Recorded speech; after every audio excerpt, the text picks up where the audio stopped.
Amazing eruption of the Stromboli volcano. This was just today. As you can see, the volcano was erupting suddenly and created this huge fountain of the lava. And what is more interesting is the context of this eruption. This eruption happened in this situation, in this setting. Listen and watch.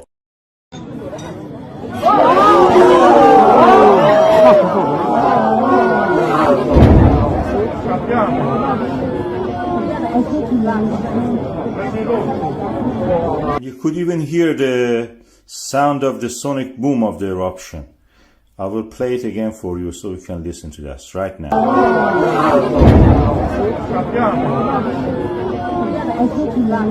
Of course, you can watch the volcanoes everywhere. In Iceland, you have to walk 20 kilometers. In Indonesia, you may get killed by it. But here, you can have your pizza and watch the volcano. That only happens in Italy.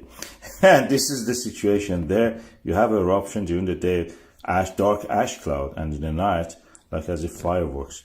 Beautiful fireworks. If you are lucky, you will be treated like that.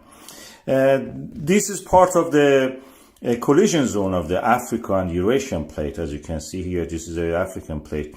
And Italy is at the boundary of them. And where this happens, collision happens, one of the plates, this Mediterranean Tethys old plate, undergoes subduction, raises up as a volcano, as a mountain, and this is what you will see. Is a volcano Stromboli, usually erupts up toward the northwest, and this is the Mediterranean Sea. As you can see, the old remnants of the Tethys Ocean, and the resulting is this volcano, which has access to the water, and it creates steam explosions. Very eruptive in that sense.